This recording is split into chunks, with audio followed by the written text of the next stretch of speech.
One thing about me, I have really weird skin. So I'm gonna tell you the story about when it began. But please bear in mind that I can't sing in rhyme, so don't believe me, okay? When I was 13, I was shopping with my mum and I noticed my lip, it begun to sting. So I went to the changing rooms and noticed my lip.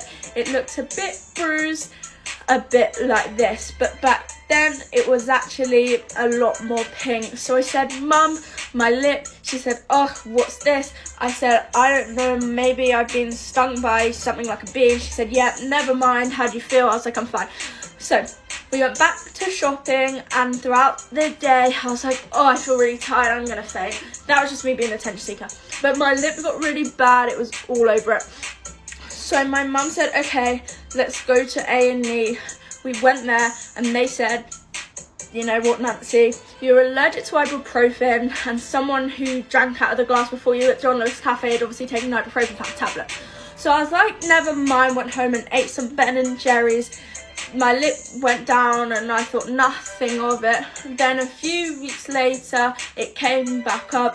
So we went to a hospital to have blood tests. After taking out about half the blood in my arm, they came back with the results and said, you're allergic to loads of bloody foods. So I went on food diet. Nothing seemed to help, so I went to Addenbrooke's Hospital. I was there for about 3 years, not constantly, but like an appointment every week. You get where I'm coming from, okay.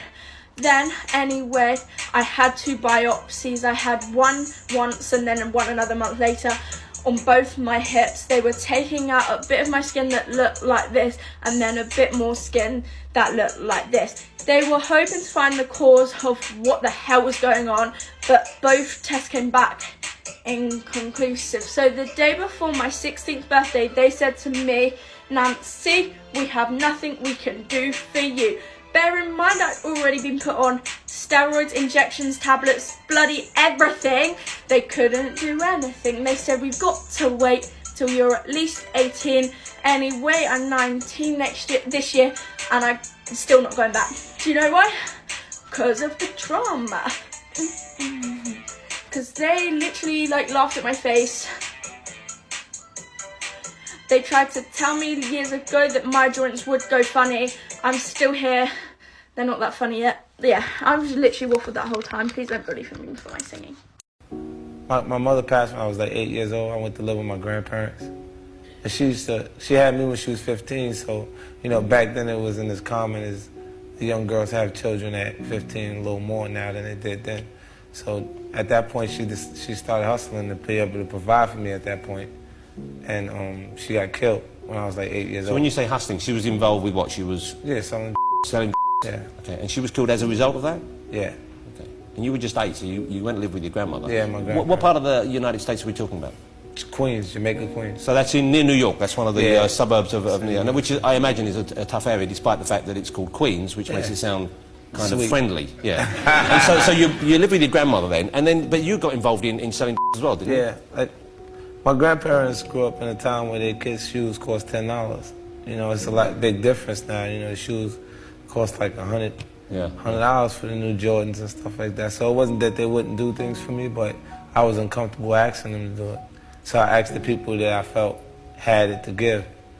You know, the people that I seen that had the jewelry, the nice cars, and the things that they got from hustling. Okay.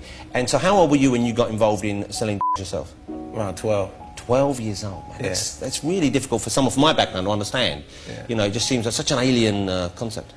Even at 12, you know, you still have to live by your parents' rules. Yeah. So you can't just be out hustling. Like, I had to have my grandparents think I was enrolled in an after-school program. Well, in a way you were. Yeah. So here goes another anonymous story time. Am I wrong for sleeping with my step-cousin and stepbrother to get back at my stepmom? I know that sounds wild, but here's some backstory. I'm a 20-year-old female and I have a stepmom since I was 9 years old. She's always been the meanest person I know and has essentially turned my father against me. She would say things like I was trying to poison her or trying to take my father away from her, and even going further lengths by saying I was lying and stealing all the time, which definitely was not true. Anyways, I eventually moved out of their house and kept basically no contact for as long as I could. After a short while of being gone, however, I decided I wanted to go back to see them and try to to explain how I felt. So I went over there to try to talk to my mother-in-law, and she immediately started being the same person she was when I lived there before. I honestly can't stand her, and she's such a bitch, so I thought I needed to do something that would hurt her. Obviously not physically, but emotionally. Fortunate enough for me, a few days later I caught my step-cousin, who was 21, looking at me. He wasn't just looking though, he was definitely checking me out like he wanted to get at me. Well, I decided to see where it would go, and I hit him up on Snapchat that night. And that's when he told me he thought I had an amazing body and I looked really good and he wanted to see me. Long story short, we ended up doing the nasty, and I don't mean just one time. I started coming over a lot more, and we did it every time I came over and he saw me. Truly felt like the best revenge I could have gotten because my mother-in-law was home the whole time too. I thought I was done, but one night my stepmother